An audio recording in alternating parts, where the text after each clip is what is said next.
En esta clase, bueno, vamos a continuar hablando un poco sobre el corazón de huérfano, pero más específicamente vamos a hablar de 2 puntos, y es cómo hacemos para volver al corazón del Padre, y número 2, cómo establecemos medidas redentivas para poder restaurar relaciones. La diferencia entre un corazón de hijo y un corazón de huérfano ya lo hemos hablado, y es que el corazón de hijo es consolador, transmite inocencia, mientras que el corazón de huérfano es más que todo acusador, transmite orgullo, vanagloria. Un hijo va a tratar por medio del proceso de intimidad que ha conocido con el padre, como lo vimos en la clase pasada, de ser gentil, manso, franco, humilde, pero por sobre todo la característica principal del hijo es que sabe vivir en libertad. Un huérfano, por el contrario, actúa bajo conveniencia, no se sujeta a nadie, es problemático, crítico y es muy juez, ¿verdad? Lo juzga todo, ¿verdad?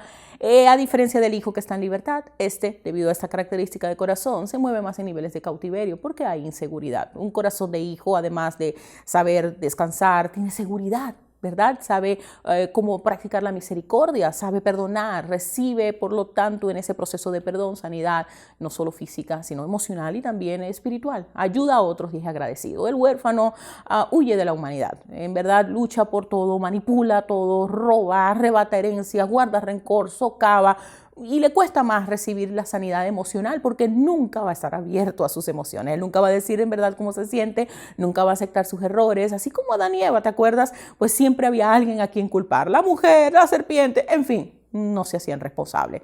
Hebreos 5, creo que a partir del verso 8, nos habla de que aunque Jesús era hijo, padeció, ¿verdad? Y que él aprendió, me gusta mucho esa frase, porque dice, aprendió la obediencia. Padeció y aprendió la obediencia. Y habiendo sido perfeccionado, vino a ser autor de eterna salvación para todos los que, ¿qué? Los que le obedecen. Palabra clave aquí, los que le obedecen. La obediencia nos conduce a algo que es genuino, hermoso, precioso, que forma parte del reino de Dios, y es la herencia. Y la herencia no es para huérfanos, eso lo hablamos en la clase anterior, ni es para los esclavos, es decir, es para los hijos de la casa, con mentalidad de hijos, no con la mentalidad de hermano mayor. La herencia es para los hijos. Y esto lo entendió Abraham. Por eso, al momento de recibir la promesa, dijo que no tenía ninguna descendencia, solo que un sirviente. ¿Y de qué le servía tener esa promesa? Entonces, el problema es que el conflicto en las relaciones nos ayudan a ver de qué estamos hechos. Las relaciones demuestran cuánto amor propio tenemos. Muestra las áreas no escritas en nuestro corazón. Los huérfanos siempre buscan los lugares altos, los lugares donde nos van a reconocer, el lugar de ovación y exaltación. Y esto sucede en las iglesias, en los trabajos, en las escuelas, porque ese es el pensamiento del huérfano. El huérfano tiene relaciones basadas en lo que van a hacer por ellas. No puede medir filiación, pertenencia, fidelidad y lealtad. Y la pregunta es, ¿cuáles son esas razones por las que voy a permanecer fiel acá?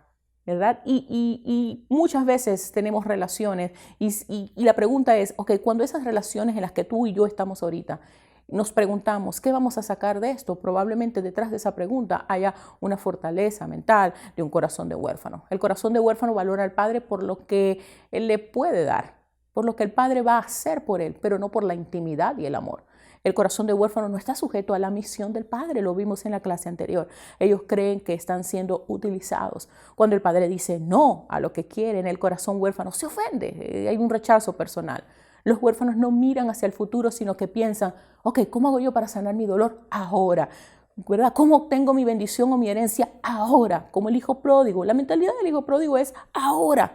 Tienen un espíritu de atajo, son emocionales, es decir, mientras sus sentimientos estén en lo correcto, van a justificar sus actitudes negativas. Los huérfanos pueden comportarse como buenas personas, pero cuando son heridos, esa sensación de dolor los lleva a mirar heridas pasadas que están almacenadas y que están guardadas, y pasan de ser dadores a ser autocompasivos. Y todo lo que puedo sentir es mi dolor.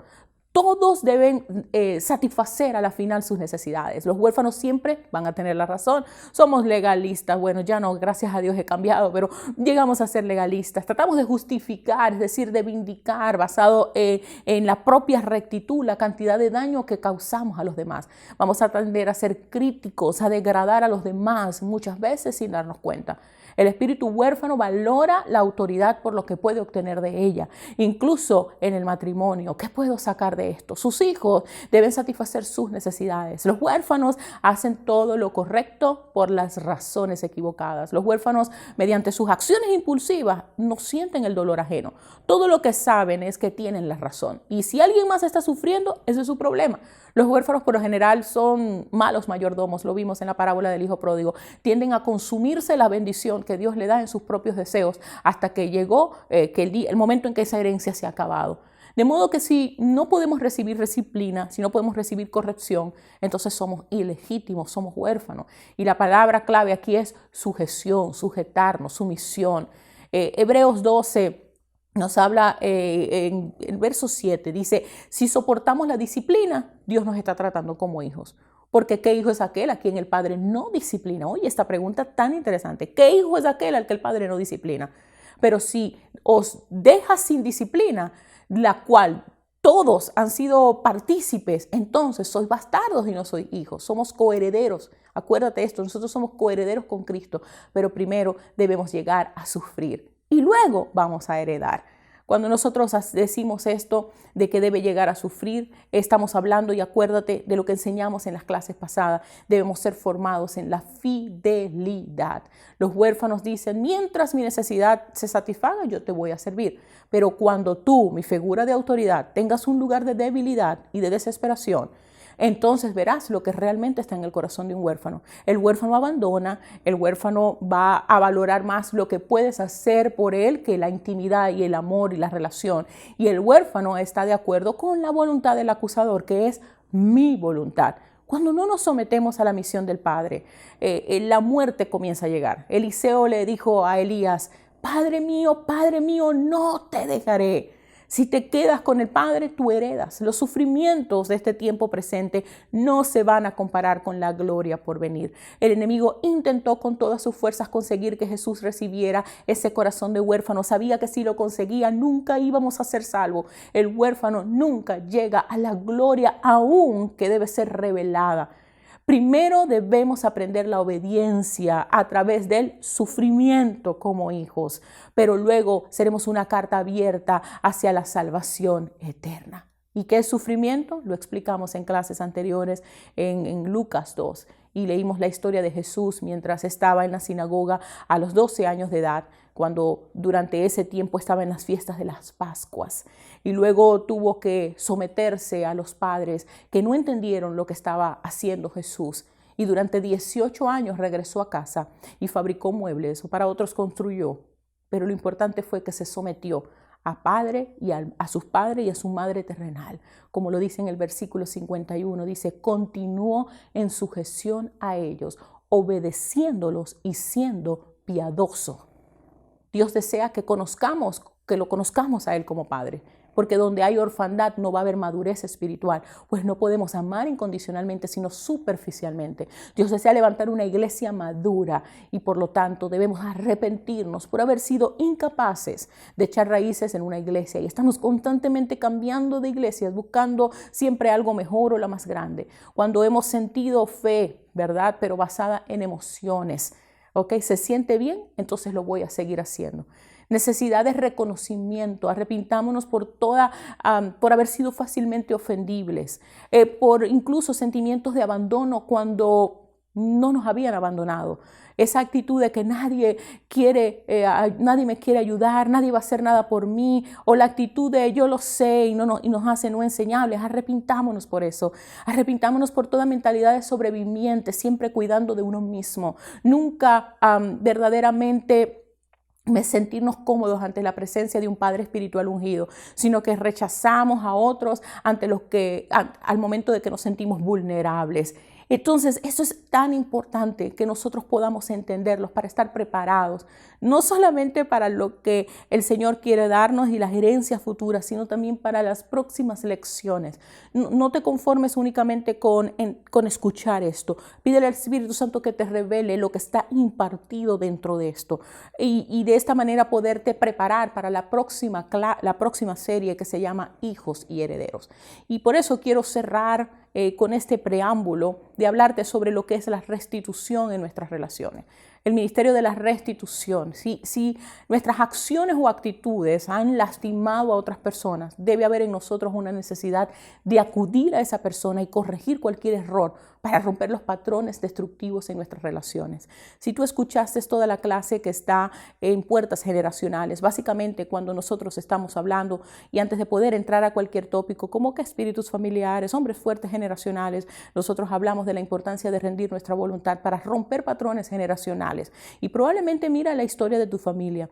Probablemente vamos a ver que venimos y hemos sido criados en una cultura de contiendas, pleitos entre hermanos, así como veíamos la casa de Jacob, ¿verdad? Entre las que es nacidos de Lía y los nacidos de Rebeca, un constante pleito por dinero, pleito por heredad. Y tú te das cuenta que tú has nacido, has crecido y has formado parte de esto y has llevado esto que has aprendido en casa a tus atmósferas de trabajo, has llevado esto a lugares de influencia donde el Señor te ha conectado y te ha colocado y tú no te has dado cuenta porque forma parte de tu naturaleza. Pero cuando tú te levantas con la mentalidad de un hijo que ha entendido el don redentivo, empiezas a romper con todos esos patrones.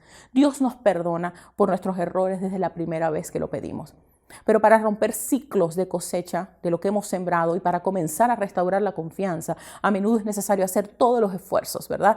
Esfuerzos para traer sanidad y para traer restauración a las relaciones que han sido fracturadas. Incluso si sentimos que la otra persona es un 98% culpable y nosotros solo hemos estado un 2% equivocado, somos 100% responsables de caminar en perdón y arrepentimiento por ese 2%, como lo dice Mateo 5 del 22 al 26. El Salmo 109 habla de eso.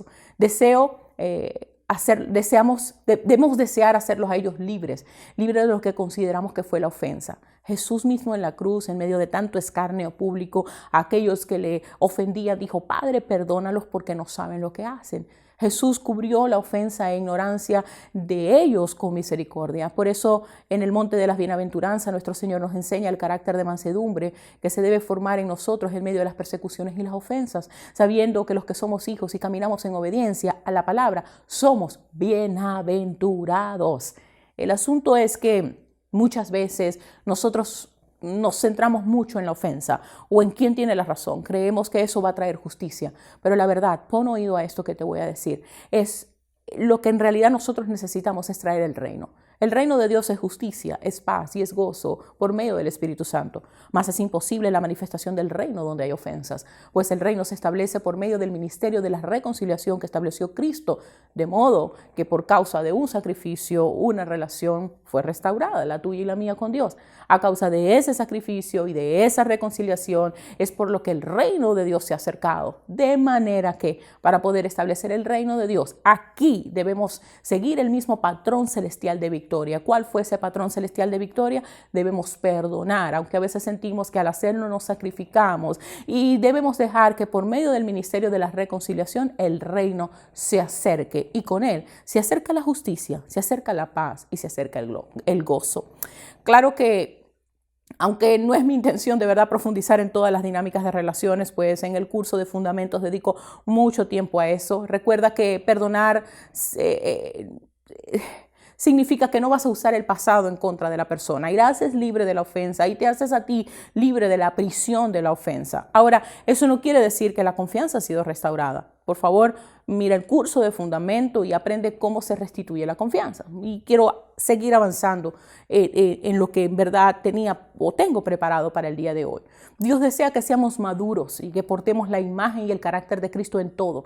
Y nada va a demostrar nuestra madurez en mayor manera que la forma en la que nos relacionamos. Como les enseñé en las clases anteriores, a veces estamos obsesionados con esta idea de servirle al Señor y qué bueno por eso. Pero recuerda que primero fue el mandamiento y después la comisión. Antes de pedirnos a cada uno de nosotros el Señor que saliéramos a discipular hasta el fin de la tierra, primero nos pidió que amáramos a Dios y amáramos a otros. Porque ¿qué propósito tiene querer servir a Dios en la propagación de las buenas nuevas si no amamos a aquellos por lo que Él murió? Es incongruente. ¿Cómo enseñamos esto? Y de verdad que traté de hacer el mayor esfuerzo en todo lo que hablábamos con respecto a esto en el curso del dominio propio. Hablábamos sobre lo que eran las incongruencias y cómo esto nos hace de doble ánimos y nos trae confusión. Servirle a Dios por medio del amor demostrado a otros, a la final, es la marca del discípulo. Y por otro lado, cuando somos nosotros los que nosotros hemos ofendido a alguien y estamos verdaderamente arrepentidos, no solo será suficiente pedir perdón, es necesario recibir el perdón, porque necesitamos saber que estamos verdaderamente perdonados, primeramente por Dios. De modo que somos liberados de la culpa, de la vergüenza inconsciente desde el momento en que genuinamente pedimos perdón. Pero yo quiero decirte algo que he encontrado en la dinámica de las relaciones muy útil, ¿verdad? Algo sobre el perdón que en lo personal me resulta estratégico y es saber por qué estás pidiendo perdón. Nosotros nos hemos habituado como pareja y también hemos habituado a nuestra hija a que cuando pide perdón, primero nos diga por qué está pidiendo perdón. Te voy a dar un ejemplo, no voy a profundizar, pero hace poco ella hizo una reservación para que nosotros fuésemos a un date a un restaurante. Hizo mal la reservación. Y mi esposo y yo llegamos al lugar vestidos de gala para celebrar el año nuevo y nos damos cuenta que sí, ciertamente había una reservación, pero para el día siguiente. Te podrás imaginar nosotros ya todos vestidos. Pero bueno, a la final, mi hija al final de la noche se nos acerca antes de dormir y dice, mami, te quiero pedir perdón porque me equivoqué con este asunto de la reservación. Y yo entonces le pregunto, ¿por qué te equivocaste? Bueno, porque no rectifiqué la fecha. Y yo vengo y le hago nuevamente esta pregunta, ¿por qué crees que hiciste esto? Y entonces me dice, no sé. Y ya aquí ella se está empezando como a exasperar. Y entonces ahí aprovecho el momento y trato de explicarle que parte del proceso de sanidad y de protección de las relaciones siempre es llegar a la raíz. Así que le pedí paciencia y le dije que no se sintiera acusada por las preguntas. En realidad era parte del proceso de restituir una relación.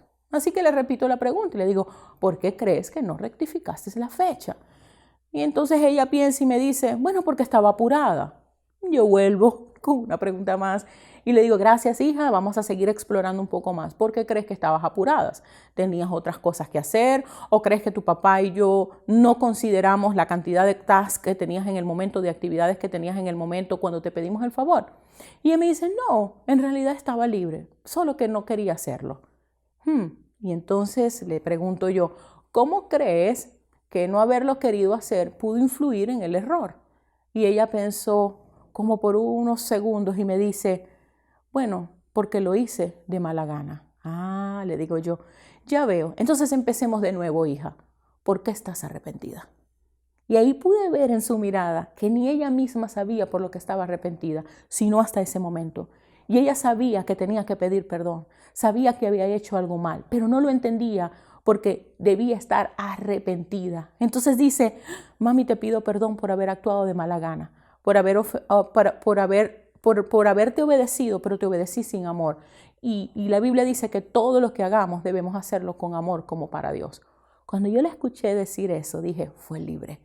Y la relación entre nosotros se hizo más fuerte. Yo la abracé y le dije, no ha pasado nada, mami. Ve ahora donde papi, le pides perdón y también le dices la razón por la que estás pidiendo perdón. Y así que cuando ella llegó a su papá, ella estaba tan profundamente arrepentida que al mismo tiempo su arrepentimiento tenía entendimiento. Pero fíjate, estaba arrepentida, estaba entendida, pero se sentía absolutamente perdonada. Y esto fue lo que le hizo y lo que le dio el poder de la gracia de Dios para perfeccionarla, de manera que pudo cambiar completamente su actitud hacia el servicio en la casa. Literalmente yo puedo dar testimonio de que es otra. Así que yo te invito a practicar esto en casa. Pues lo que he aprendido es que muchas veces puede haber un bloqueo en las relaciones hasta que no reconozcamos o que la otra persona reconozca por qué. ¿Cuál fue la raíz de la ofensa?